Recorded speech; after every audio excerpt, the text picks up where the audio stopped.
వైఎస్ఆర్ కాంగ్రెస్ పార్టీకి మంచి రోజులు వస్తున్నాయనే మాటలు అయితే గట్టిగానే వినబడుతున్నాయి. ఆ దూకుడు, ఎందుకంటే వైసీపీ వన్స్ ఒకసారి స్పీడ్ పెంచిందంటే ఎవరు కూడా తట్టుకోలేరు, అసలు ఇంకా టీడీపీ జనసేన వీళ్ళంతా కూడా కొట్టుకెళ్ళిపోవడం. ఈ 2 ఇయర్స్ చూశారు చంద్రబాబు నాయుడు గారి పరిపాలన ఏ విధంగా ఉంది, ఎలా చేస్తున్నాడు ఏమనేసి. అయినా కానీ మధ్యలో వాళ్ళు చేసే తప్పులను అయితే ప్రశ్నించడం జరిగింది. కానీ 2 సంవత్సరాలు కంప్లీట్ కాబోతున్న తరుణంలో ఇప్పటి నుంచి వైసీపీ నాయకులంతా కూడా యాక్టివ్ అవుతున్నారు. యాక్టివ్గా సూపర్ యాక్టివ్ అవుతున్నారు. వైఎస్ఆర్ కాంగ్రెస్ పార్టీకి మంచి రోజులు వచ్చాయి అనేసి చెప్పుకునేందుకు కూడా 2 నాయకుల గురించి చెప్పుకోవాలి ఇక్కడ ప్రత్యేకంగా. ఆయనే మాజీ మంత్రి కొడాలి నాని గారు, అదేవిధంగా మాజీ ఎమ్మెల్యే వల్లభనేని వంశీ గారు. వాళ్ళిద్దరూ కూడా గత కొంతకాలంగా చురుగ్గా వ్యవహరిస్తున్నారు. వైఎస్ఆర్ కాంగ్రెస్ పార్టీకి రాజకీయంగా ఇది ఒక శుభ పరిణామం అనేసి కూడా చెప్పుకోవాలి. కూటమి అధికారంలోకి వచ్చిన తర్వాత కొందరు వైసీపీ నాయకులు అదృశ్యమైపోయారు. వారిలో చాలామంది ఉన్నారు. అదేవిధంగా కొడాలి నాని గారికి హెల్త్ ఇష్యూస్ వల్ల ఆయన చూసాం. వల్లభనేని వంశీ గారి మీద అనేక అక్రమ కేసులు పెట్టి జైల్లో పెట్టిన సందర్భాలు మనం చూసాం. సో వల్లభనేని వంశీ గారు జైలుకి వెళ్ళడం, తర్వాత ఆయన కూడా అనారోగ్య పాలవడం, వీళ్ళు మళ్ళీ తిరిగి ప్రజల్లో తిరిగేలా చేసింది మాత్రం నారా లోకేష్ గారి రెడ్ బుక్ రాజ్యాంగమే అనేసి చెప్పుకోవాలి. వల్లభనేని వంశీ గారిని అయితే జైల్లో పెట్టి ఆయన అనారోగ్య పాలైన తర్వాత కూడా ఇన్ని ఇబ్బందులు పెట్టించారు మనం చూసాం.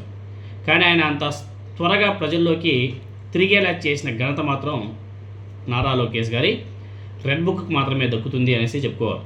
రకరకాల కేసుల్లో ఆయన అరెస్ట్ చేసి దాదాపు 4-5 నెలల పాటు జైల్లో ఉంచారు.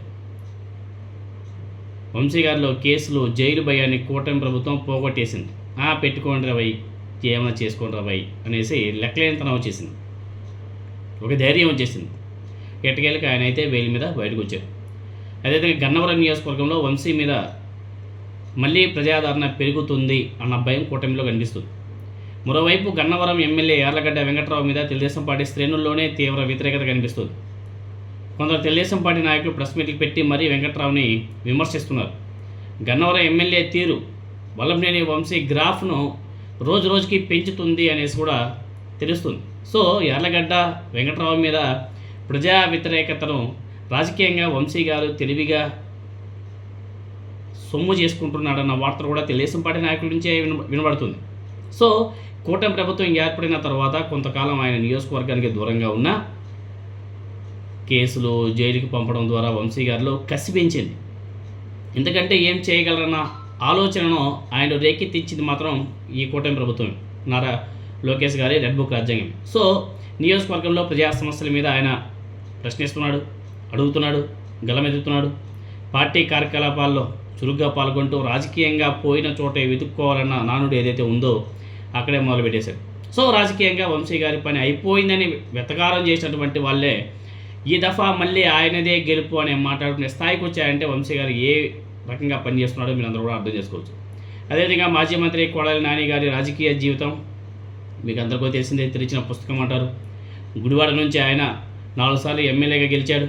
గత ఎన్నికల్లో కూటమి సునామీలో నాని గారు ఓడిపోక తప్పలేదు. అయితే తెలుగుదేశం పార్టీ నుంచి గెలుపొందిన ఎన్ఆర్ఐ వినగండ్ల రాము గారు చాలా తక్కువ సమయంలోనే గుడివాడలో వ్యతిరేకత తెచ్చుకోవడం జరిగింది. ముఖ్యంగా తెలుగుదేశం పార్టీలోనే ఆయన మీద తీవ్ర అసంతృప్తి ఉంది.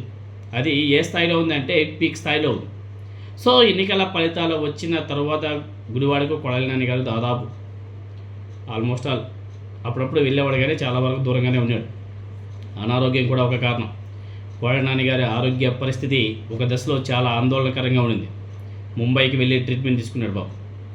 సో ఆయన ఆరోగ్యాన్ని అయితే కాపాడుకున్నాడు. నిజానికి కూటమి ప్రభుత్వం రాగానే కొడాలి నాని గారిని జైలుకు పంపాలనేది కూటమి ప్రభుత్వం యొక్క లక్ష్యం.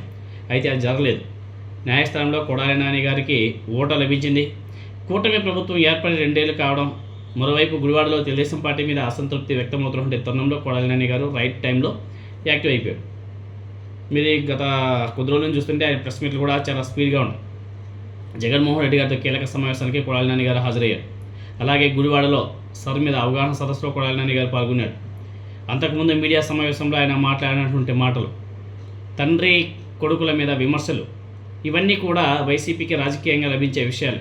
సో ఇంతవరకు రాష్ట్రంలో అంతో ఎంతో వైఎస్ఆర్ కాంగ్రెస్ పార్టీ ఇన్ఛార్జీలు అందరూ కూడా కొంతమంది యాక్టివ్గా లేని 10 నియోజకవర్గాల్లో గన్నవరం, గుడివాడ కూడా ఉన్నాయి. ఇప్పుడు ఆ లోటు కూడా తీరిపోయింది. సో వల్లభనేని వంశీ గారు, కొడాలి నాని గారు యాక్టివ్ అయ్యారంటే రాజకీయంగా వైసీపీకి మళ్ళీ భవిష్యత్తు ఉందనే సంకేతాలు అయితే వినబడుతున్నాయి. సో రాజకీయంగా వైఎస్ఆర్ కాంగ్రెస్ పార్టీ పరిస్థితి ఈ రకరకాల మనసులో రకరకాలుగా మాట్లాడుతున్నారు. బాగా లేదంటే వాళ్ళిద్దరు ఇప్పట్లో ప్రజల్లోకి వచ్చే వాళ్ళు కూడా కాదనే మాట కూడా వినబడుతుంది. సో ఎవరు భయపడాల్సిన పని లేదు. పార్టీకి మంచి రోజులు రాబోతున్నాయన్నది వాళ్ళిద్దరి చర్యలతోనే చాలా స్పష్టంగా అర్థమయ్యే విధంగా ప్రజలకందరూ కూడా సంకేతాలు కూడా వెళ్ళిపోయాయి. సో వైసీపీ దూకుడు ముందు ముందు ఇంకా చాలా స్పీడ్గా ఉంటుంది. దాన్ని టీడీపీ, జనసేన ఏ విధంగా తట్టుకోగలదో, ఏ విధంగా డైవర్షన్ పాలిటిక్స్ చేయగలదో చూడాలి.